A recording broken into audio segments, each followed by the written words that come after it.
Welcome back to the Patrick Henry Community College Video Orientation Series for new students. In this video, we are going to talk about the Student Information System. In order to get to the Student Information System, you're going to go back to our Patrick Henry Community College website, www.patrickhenry.edu. Click on your My P&HCC login, and go ahead and log into that system. At this point, we should be a little bit familiar with the icons displayed on the My P&HCC landing page. Again, mine may look a little bit different than yours, but we're looking for the SIS or Student Information System icon. Now, once we're logged into the Student Information System, I want you to take a look at a few different things. You have access to your Student Center, which is what we'll be exploring today, but you also have access to a lot of different things. So you have your class schedule from the main page. You can access your unofficial transcript. You can look at your academic requirements, as well as do a class search. But for today, I want you to look at and click on the Student Center. Once you're at the Student Services Center, you'll notice that the center itself is split into a few different organizational tiles. So you have on your left-hand side the Student Message Center, Academics, Finances, as well as Personal Information. And on the right-hand side, you'll see Holds, To-Do List, Milestones, Enrollment Dates, Advisors, and Admission Information. The Student Information System is super important because it houses a lot of information used by not only students and faculty, but also staff and different offices here on campus. So for instance, financial aid or the business office. It allows your advisor to pull your academic requirements report and advise you on what classes you need to take. And it also allows you as the student to look up your class schedule and print it out for your own records. The main piece of the Student Information System we're going to navigate today is the Student Services Center. So the first point of interest I want you to take a look at is your Message Center at the top left of the Student Center. If you were to have any particular messages from, let's say, the financial aid office or the business office or maybe even admissions, that office could send you a message within the Student Information System so that way you could access that information and maybe upload a file if need be. Now, you will also see information pertaining to missing documents or additional information that these offices require in your holds or your to-do list. Now, this student in particular does not have any holds and does not have anything in their to-do list, but you may see something, for instance, from the financial aid office requesting tax transcripts to go along with your FAFSA that you completed for the financial aid office to receive aid in the upcoming year. There are many different examples of a hold or to-do list item. If you have those and you have questions about what those particular items mean, please click on the details button, and that way you can access more information, but also contact either the Student Services Office, financial aid, business office, or your college success coach. Any of these offices would be able to help you navigate through what information you would then need to submit to the college or that particular office. Scrolling down to the bottom of the Student Services Center, you can take a look at a few different things. First, let's go all the way down to the bottom to your personal information. Now, it'll list your mailing address, billing address, main phone, and your VCCS student email. Your VCCS student email is going to be linked directly from your Gmail account, so that shouldn't really need to change. But if you were to need to change your mailing address or your main phone number, all you would need to do is click on that particular hyperlink, for instance, your mailing address. Click on it, it'll open a new window and ask you to change that address, as well as if you need to change your main phone number or your billing address. It's important to keep the college aware of any changes to your contact information. In the event that one of the offices on campus needed to contact you, this is where they would go to look up your contact information. So scrolling up, you will notice that we have a finances portion. We're going to skip over that just for a minute and head up to academics. You'll see a few different things here: your class schedule, a shopping cart, your planner, as well as other academic options to choose from below. So first, let's take a look at this student's class schedule. Now, this particular student is enrolled in the summer and fall semesters. Let's take a look at what they're taking this fall. So there's a couple of important things to note when you're looking at the class schedules within the Student Services Center. You'll see the name of your class at the top along with the catalog number.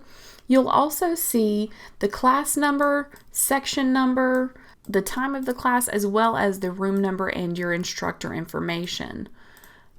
Also, please note the start and end dates of each course. There are dynamic courses that could have a different start or end date and therefore would change your withdrawal date or your drop date for that course. For this particular student schedule, you can also take a look at their second course. If the room is listed as TBA or to be announced, most likely it's a web course. So this is an online course notated by the W at the front of this section number.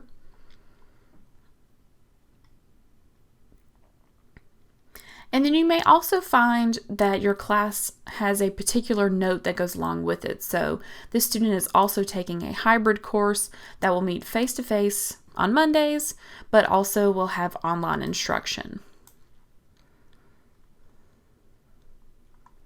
The Student Services Center gives you two different ways to look at your class schedule. You can see it through the list view, or you can click on your weekly calendar view to see what your particular week would look like. So this student doesn't have a lot of in-class courses, but let's take a look at a student who does. As we can see, this student has a few more classes in person than the previous student did.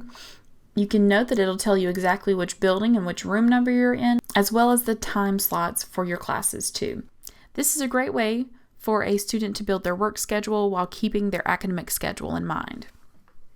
Once we're back to the Student Services Center page, underneath the My Class Schedule, you'll find a drop-down box of more options to choose from. What I want to direct your attention to now are the academic requirements for your program. So you'll select academic requirements from the drop-down and then click the doubled arrow button next to it to generate the academic requirements report. Now, once you're on the academic requirements report screen, you will notice a few different things. At the top, you can see what particular degree plan you're enrolled in. So this happens to be an Associate of Applied Science degree in Industrial Electronics Technology. This particular student needs 67 credits for this degree. They have taken 23, but they still need 44. A few things to note about how this information is organized. You can see the class itself's requirement. So this particular student needed SDV 108, has already taken that class. So his drop-down menu has actually been collapsed. But if you wanted to see that course, you would just click the green button, expand the view. You can see exactly when you would have taken that class and also the grade that was awarded for that class. It's important for a student to be aware of their academic requirements so they know what classes they still need to take before graduation and how they can plan for those classes in the upcoming semesters. If you want to collapse all these requirements, you could, or you could expand all of them to see exactly what classes you've taken and what classes are still required. You will notice at the top there is a key for what classes have been taken, what classes are in progress, and what classes you've planned for. So you can notice again that the student's SDV 108 requirement is already satisfied. He's already taken it and been awarded a grade. But his home electric power class, ELE 110, is currently scheduled for the fall semester. So he's deemed as in progress for that class.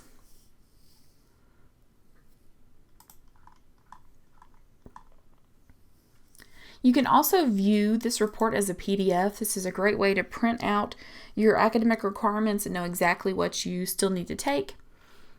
So to view the report as a PDF, you'll open the PDF that you clicked on. Anything that's not satisfied will show up in red. This is a great way to see exactly what you're missing. That way you can plan for those future semesters. So now we're back at the top of the student information system outside of the Student Center just to take a quick look at how you would find your grades once classes are completed that semester. You may be aware that you can find your grades multiple different ways through the student information system, but I also want to show you how to access your unofficial transcript, since this may be a necessary thing that you would need for transfer or for showing a soon-to-be employer what classes you've taken. So you'll notice in the middle of the screen under Academic Records, you can click on View Unofficial Transcript. Okay, so once you've clicked on View Unofficial Transcript, you'll select your institution, should already be selected for you from the drop-down box, but then you'll also click on the Unofficial Transcript option in the drop-down box for report type. Okay, so once your unofficial transcript has been loaded, you can see a few different things. You can see your grades for each semester, as well as what program you're in, and then eventually you'll see your completed degree or certificate.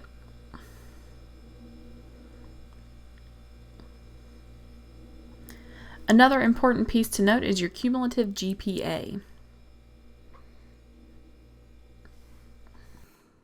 Below your holds and to-do list items back on the Student Services Center, you can find your advisor information. So this will list who your advisor is as well as their contact information for you to get in touch with them to schedule an appointment. Now, over from the advisor section, you can see a finances portion of the Student Services Center. This particular part of the Student Services Center is very important. It shows if you owe the college any money.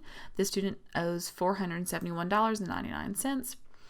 So that may be because this particular student's financial aid has not gone in yet, or the student may in fact owe that much money to the college for their tuition for this semester.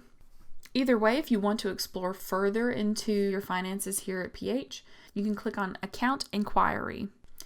Now, once we look at this page, we can see that the student has the outstanding tuition, but that they do also have pending financial aid.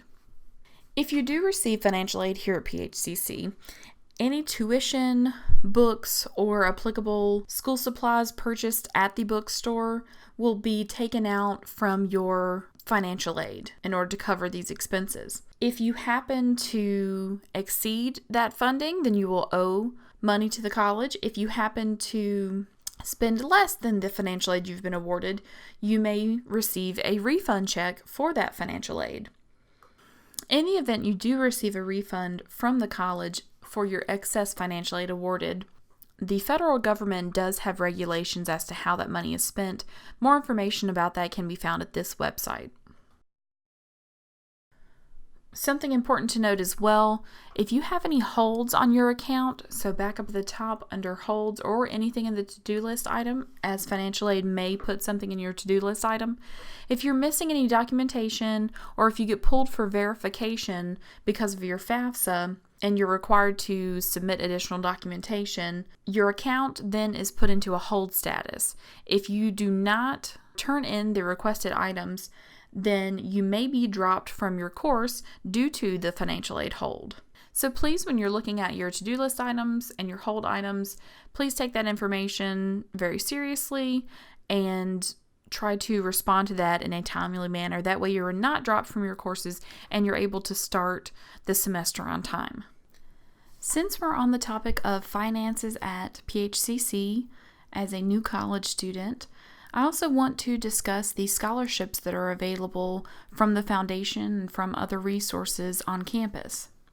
Now, the easiest way to get to our scholarships is simply by searching it on our website. You'll come to a scholarships page that actually has a lot of different options for you, but you'll only have to apply once a year for all of these different scholarships using one application. I encourage all students to check out their opportunities for scholarships here at PHCC, in addition to completing their FAFSA in case you're awarded more aid. When you're ready to complete the scholarship application, which opens in the springtime and closes at the end of May, you'll simply click on the link to apply. Our scholarship application is very simple, but you are required to submit a few different bits of information, and you're required to submit an essay. All students who are interested in applying should thoroughly read through any instructions given while completing the application. To complete the application, you will simply log in using your My PHCC username and password. Please be sure to read over your essay before submitting, just to ensure that you are grammatically correct and have answered the prompt's questions thoroughly. You will also be required to submit recommendations, so I encourage you to have good relationships with your instructors, coaches, advising staff, and reach out to those resources when you need to. Thank you for participating in the new student orientation video series at Patrick Henry Community College.